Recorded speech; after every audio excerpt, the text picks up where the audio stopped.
આજે વસંત પંચમી છે. વસંત ઋતુનો પ્રારંભ થાય છે. માતા સરસ્વતીના પ્રાગટ્યનો દિવસ એટલે વસંત પંચમી.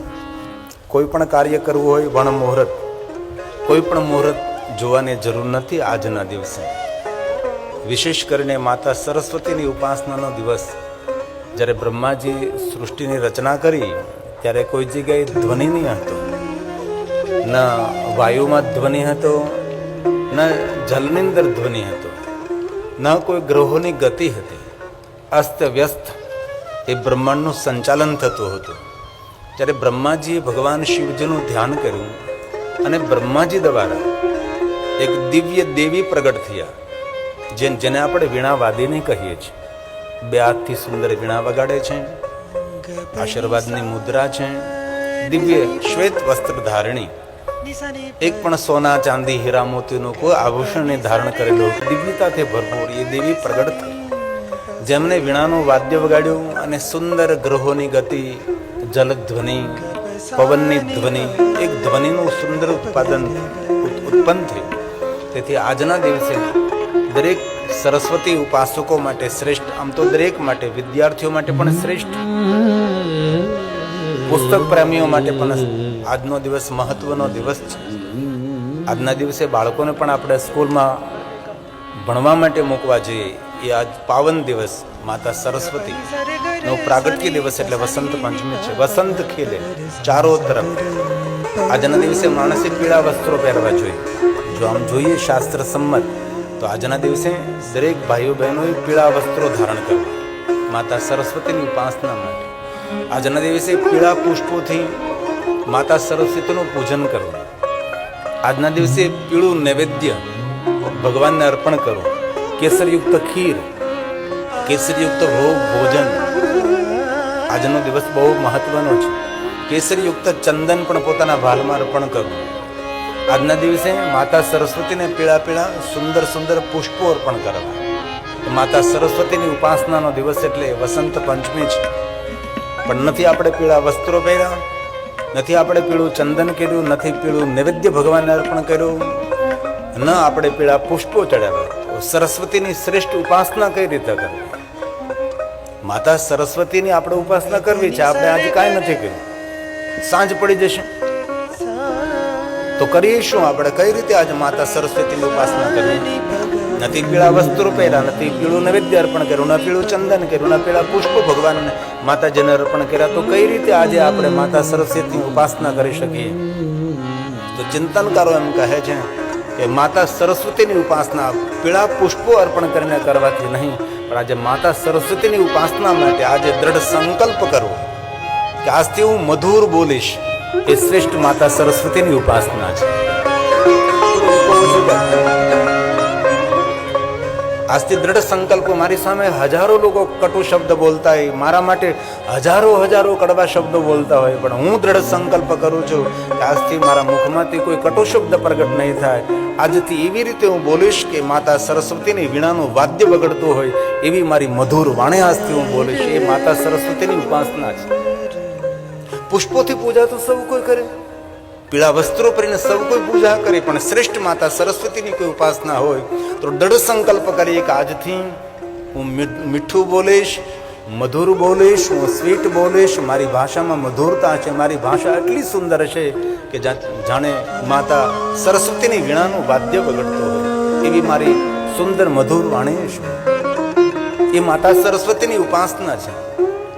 અને બહુ હૃદયથી કહું છું કે જે માણસ મધુર બોલે ને તેને પણ સુખ મળે છે, ને સાંભળનારો છે ને તેને પણ સુખ મળે છે. બંનેને સુખ આપનારી જો કોઈ આપણી પદ્ધતિ હોય તો મધુર વાણી છે. અને મધુર વાણી બોલવામાં કોઈ ખર્ચ નથી થતો. વગર ખર્ચે મધુર વાણી તમે બોલી શકો છો. અને મધુર વાણી બોલવાથી સ્વર્ગ ઊભું થઈ શકે છે. જે માણસની મધુર વાણી હોય તેના જીવનમાં દરેક પ્રકારના સુખોનું આગમન થાય છે. મધુર વાણી બોલવાથી સન્માન વધે છે, મધુર વાણી બોલવાથી લોકપ્રિયતા વધે છે.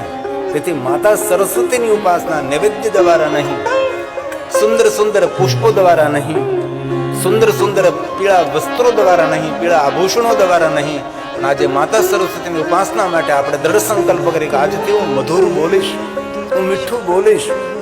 ચડે પડે માનવી જીભ વડે, મીઠા બોલા માનવી તેનો જગમાં વાંકો ન વાળો. કોઈલ અને કાગ તેનો વાને વર્તારો નહીં. એ તો એને જીભરડીએથી ઓળખાય છે. શબ્દ સંભાળ કર બોલી, શબ્દ કો હાથ ન પાવ. એક શબ્દ ઔષધ કરે, એક શબ્દ કરે ઘાવ. ઘણા માણસો પાસે ઘણું બધું હોય પણ બોલીને ઘણું બધું બગાડતા હોય છે. વાણીનો વિવેક એ માતા સરસ્વતીની ઉપાસના છે. પૂજ્ય મહાત્મા ગાંધીજી એમ કહે, પૂજ્ય બાપુ, એક શબ્દ બોલતા પહેલા 2 વાર વિચાર કરો તો હંમેશા સારું બોલાશે. મનમાં મુખમાં આવે બોલી નાખવું એ માણસને મૂર્ખ કહ્યો છે. વિદ્યા વિહીન સમજો તેને.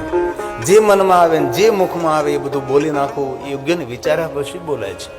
ઘણા માણસો એવા હોય છે, ઘણું બધું સારું કરતા હોય છે, ઘણાના હાથ એમ ના હોય છે, બહુ સેવા કરતો હોય, બહુ દાન કરતો હોય, પણ તેની વાણીમાં એટલી બધી કટુતા હોય, તે જે કાંઈ કરતો હોય તેનું કોઈ ફળ ન મળે, તેને યશ ન મળે, તેને કીર્તિ ન મળે, ઘરની અંદર લોકપ્રિયતા ન મળે. ઘર માટે કેટલું એ માણસ કરતો હોય પણ તેની ભાષામાં મધુરતા ન હોય.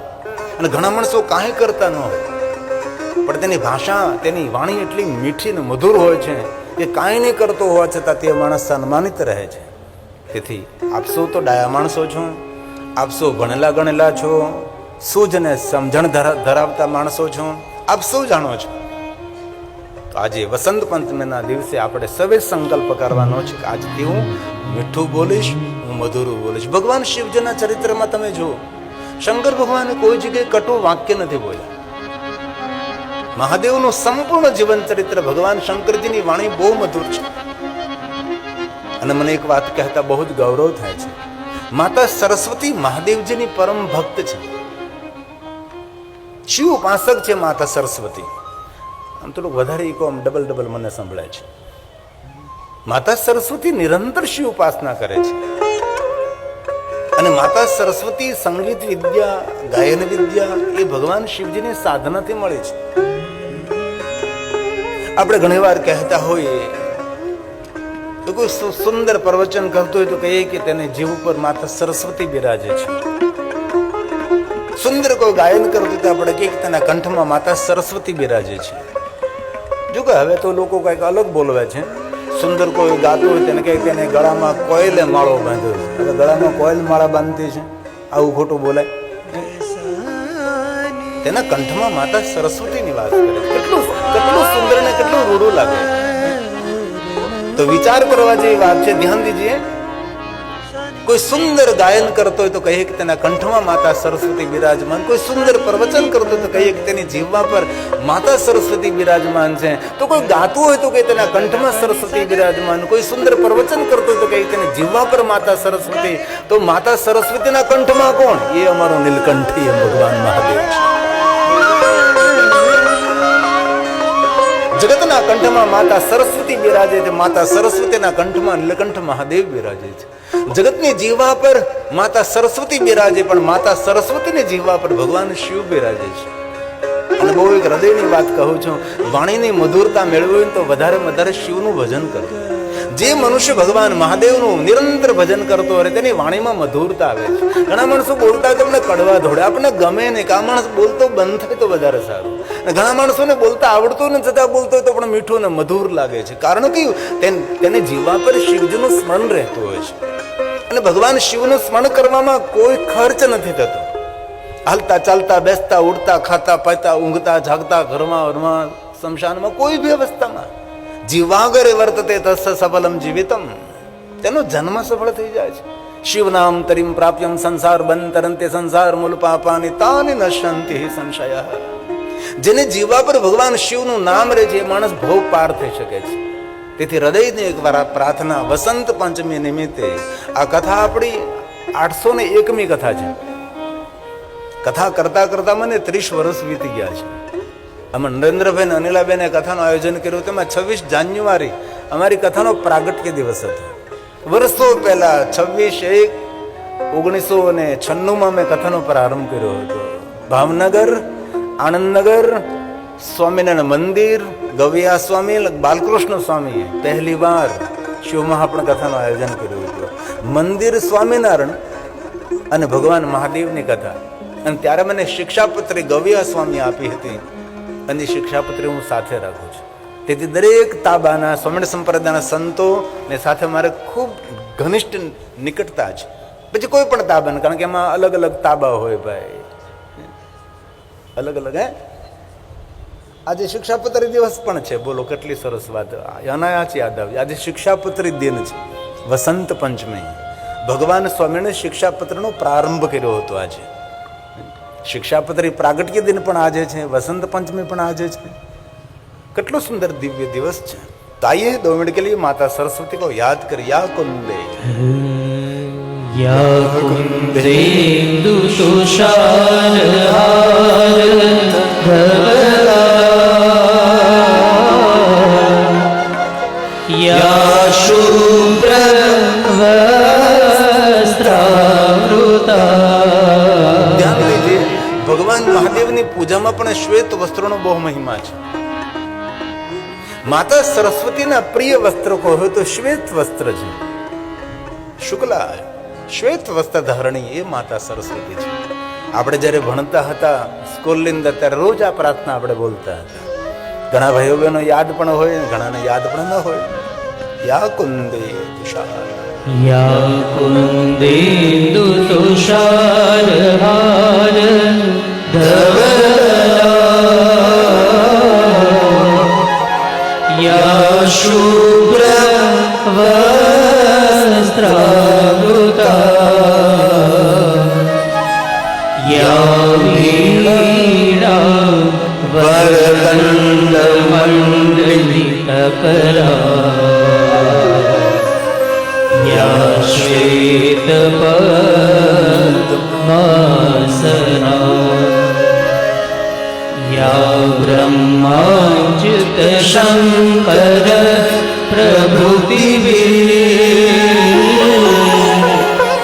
देवे सदा वंदिता सा पातु सरस्वती भगवती निशेष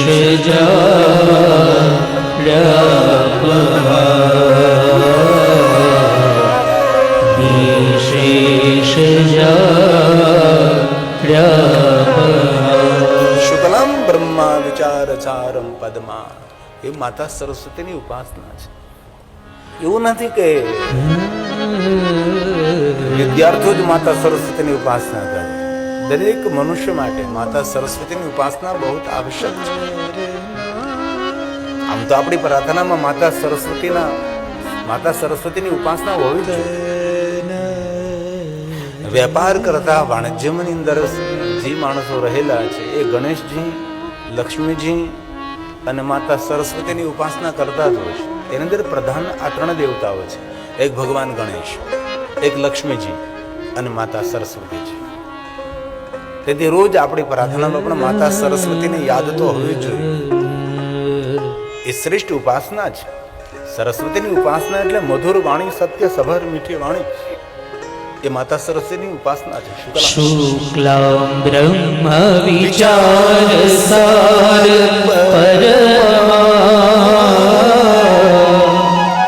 માદ્યામ જગદ્વ્યાપિની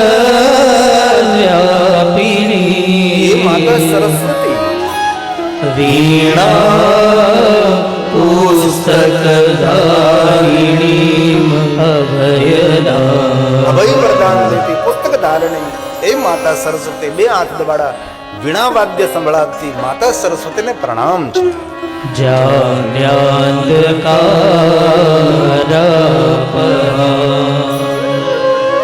હસ્તે સ્ફટિકમાલિકા વિરહતી પદ્માસને સંસ્થિતા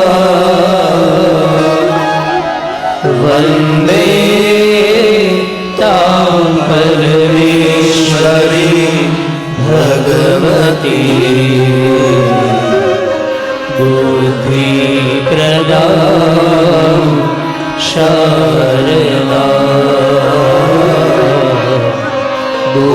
સિદ્ધિ પ્રદા શારદા. આ જ રીતે આપણે શિવની પણ સ્તુતિ ગાઈએ છીએ. વંદે દેવ ઉમાપતિ, એ જ પરંપરામાં વંદે દેવ ઉમાપતિ સુરગુરુ. દેવતાઓના ગુરુ બૃહસ્પતિ છે. બૃહસ્પતિ દેવના ગુરુ કોણ છે? તો કે ભગવાન શિવ છે. ભગવાન દ્વારકાધીશ કૃષ્ણજી જગતગુરુ છે.